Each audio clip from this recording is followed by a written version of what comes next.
Ayo Review family, keep it high, keep it tight. My name is Jay Morris, the review guy, and I'm back again to bring you another review. So if I look better, it's because I've been experimenting with lighting, and you guys probably don't care about this. You just care about the video looking better. But I've been playing around with different setups, different areas to record in. It turns out that my lamp behind me in a lot of my videos actually was hurting the lighting more than helping. So that's kind of interesting. But yeah, please post in the comment section below if the video looks clearer, if you can see me better. Because I'm trying to get rid of kind of like fuzzy overlays and stuff, and I might have finally found a way to do that. So I can't really see it until the video's out, so please tell me in the comment section below how it looks. So anyways, guys, today we're going to be talking about Ariana Grande's album, Sweetener. So here's the thing about this album.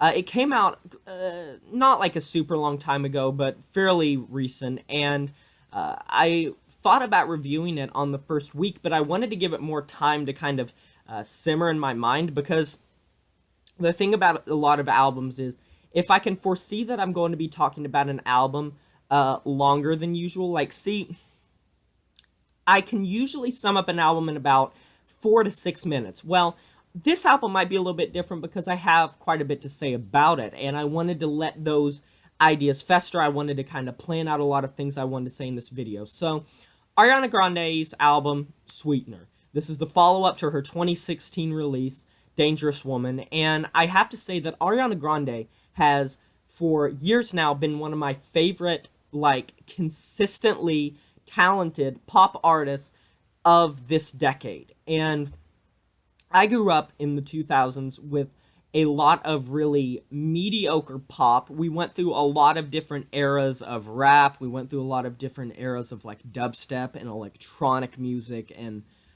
just a lot of different types of sounds that were kind of coming out in the 2000s and bleeding over into the 2010s. But I feel like there is a bit of a resurgence in not only pop, but hip-hop and rap. And a lot of these artists are coming forward and saying these genres can still be really good. They can be catchy. They don't just have to be littered with auto-tune and have these beats that sound the same, because most beats and most songs kind of run together. And there are artists like Ariana Grande who are pushing the envelope with talented, tasteful instrumentation, really talented vocal chops. She reminds me a lot of artists like Celine Dion, like Mariah Carey, Whitney Houston, and other female artists that are able to go really high up in register, but also take things low, and just have this kind of beautiful, almost like hauntingly angelic type of tone to her voice. Very just wide range, very impressive range. Just, I would have to say that stands out for me, at least, when it comes to her music. That's the thing that I find the most desirable, is just her voice, because while she does pick really good producers, while she does pick really good people that are able to mix and audio engineer her music, and she has very good lyrics and all of that stuff and good song topics, her voice at the end of the day is the most important commanding force for her tracks, because in the end, no matter how good a beat is, no matter how good an instrumental is, or the writing or whatever for a song, in the end, the thing you're going to be hearing the most is the artist voice and the artist expressing him or herself in their music. And Ariana Grande does a really fantastic job, not only on this album, but on past efforts of creating catchy pop tunes with actual meaning to them, with good instrumentation and good lyrics, and just a really, really nice voice. And she's always been that way since I first started listening to her, and she started topping the charts. But here we got Sweetener, which is a bit of a different step when it comes to Ariana Grande. Now, she really reinvented herself on this album, not just in the way that artists do, where like, oh, I'm just going to sound a little bit different. She really upped the ante from previous releases on Sweetener, and on previous releases, she had that voice, she had everything she had, but on this album, it feels like more of a concise type of seamless flow throughout the entire album.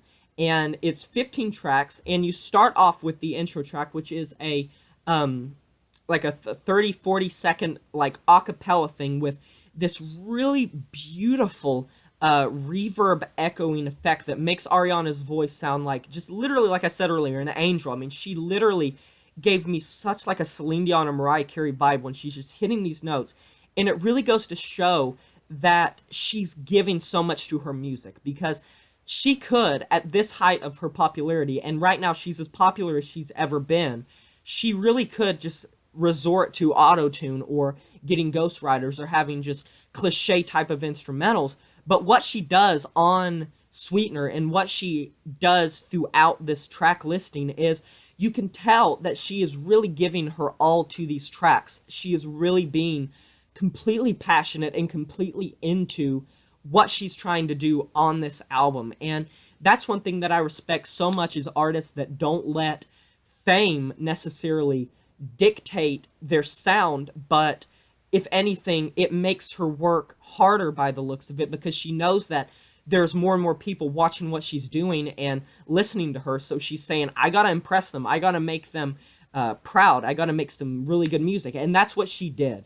So one thing that I can note is that Pharrell Williams handled a lot of the production on this album. Now, I be surprised that I'm liking this album as much as I am, because usually I'm not that big of a Pharrell Williams fan.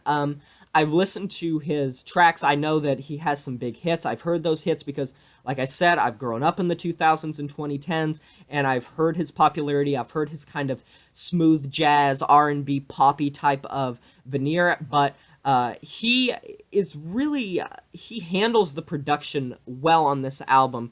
And to be honest, Pharrell strikes me as the type of person that does better as a production artist than a vocalist, and that is completely subjective. That's me. I know that there are tons of Pharrell Williams fans. He wouldn't be as popular if he didn't have fans, but unlike the track Blazed, where it's Ariana Grande and Pharrell kind of swapping these just like kind of almost playful type of lyrics and vocalization over this just jumpy jazzy. It's such a Pharrell Williams beat. Like, it literally sounds like you could take that and put it in a Pharrell song, so it makes sense. When it comes to features, I have trouble liking anything that Nicki Minaj is in. I just want to be honest. So her feature on the album, for me at least, came off as mediocre, but it's kind of like the Pharrell thing. I know that there are so many people who enjoy Nicki Minaj, and I thought her new album was average. That's just me. I'm not a fan of her type of flow. She's talented, I guess, but I've never been that big of a fan of Nicki Minaj. But that's pretty much just me. Missy Elliott's feature was, I know that on the track, what's it called? Borderline, I believe it's called. Borderline. Missy Elliott's feature actually came off a lot better than I would have thought it would, because I'm usually not a Missy Elliott fan, and I swear this isn't about like female rappers or not. I like quite a few female rappers. It's just Missy Elliott and Nicki Minaj have never really struck me as the types that I'm just like, oh yeah, I just love their music. It's so good. But Missy Elliott came off a lot better, in my opinion, than Nicki Minaj, and I know that Borderline had some hate built behind it, but it wasn't a track that I thought felt weak. I wasn't really that, like, off-put by it. So, before I talk about the final track that I'm kind of going to point out, because I could go over the whole track list, but I just kind of want to point out things that I really liked or really didn't like. So, Ariana does some trap-influenced stuff on this album. Like, she really moves into this kind of spacey trap, R&B, pop hybrid mix throughout this album, and on her previous albums where it was just pop, it was just R&B, it had some kind of synth electronic elements thrown in. Songs like Focus are coming to my mind, songs like Break Free. Love those tracks a lot, really love Break Free. Break Free is my favorite Ariana Grande track. Really like Focus as well. I like a lot of the hits from Ariana Grande. I think that even her mainstream songs are really desirable, and I like her just sensual type of way of rapping and singing. And on these tracks that have this kind of trap beat, Ariana finds a way to blend this kind of rap singing veneer where her voice is really carrying these tracks. And I know I've said that over and over, but her voice is really the thing that I have to praise the most on this album. And we move to the tracks that are like the really big hits, the ones that got a lot of radio play, the ones that got a lot of attention. I'm talking about tracks like God is a Woman. I'm talking about tracks like No Tears Left to Cry. Love these tracks a lot. I think God is a Woman is a good track. It's actually not really my favorite track on the album. I can see why so many people like it, but it's just not necessarily my favorite track on the album. No Tears Left to Cry is actually that's my favorite track on the album. I think that, oh my god, just every time I think about it, Ariana's voice on this album, man, each time I listen to it, I consecutively have gone back and listened to this over and over, sometimes back to back. Her voice is so good, and on No Tears Left to Cry, once again, her voice is the thing that carries the track, and this album has some really nice lyricism, and it's not topics that you haven't heard before. It's a lot centered around, like, love, and it's a lot about, like, relationships, and there's nothing wrong with that if it's done in a tasteful and an original, creative, innovative way. And I think that Ariana Grande, for the most part, keeps things easy to understand, but still poetic and deep enough to where people that have personal issues regarding those song topics are going to be able to find a deeper connection with said tracks, because they're going to be able to be like, I understand what she's saying, but it is almost like she's appealing to me. And I think that that is as an artist should be. I think that you should have things right on the nose, on the surface, tip of the iceberg, but I think that you should have things under the surface as well that people can read into, and Ariana Grande did that, and with each listen, I kind of pick up little nuances, I pick up little lyrical type of things that really are like, oh, that's what that is, and this is a great album. It is a really good pop album, and amidst a lot of pop albums recently that I felt were just mediocre, that weren't that good, I just was not into any of them, Ariana Grande might be taking home my pop album of the year, because I really think that this is an album that's made with fantastic mixing, I should point that out, fantastic mixing, great audio engineering and production, the lyrics are good, like I just pointed out. Ariana Grande's voice is one of the best in pop right now, or just mainstream music in general. She has an extremely powerful voice, and she's so young, so early on into her career, that she has so much room to grow, and the fact that she is at this peak right now, it really excites me to see what she's going to do in the future. But beyond that, I think that this has some tasteful instrumentation. The guest features, while I wasn't that big on the Nicki Minaj feature or the Pharrell feature, I can see why they fit in, and they fit in with the tracks, I should say that. All the features on this album really do fit in. None of them really feel out of place, necessarily. They feel like they are suited for that track. It's not so much that they're out of place so much as I just wasn't a big fan of the feature in the first place. So Missy Elliott did pretty okay. Nicki Minaj did good. Pharrell did good. I just wasn't like jumping out at any of them.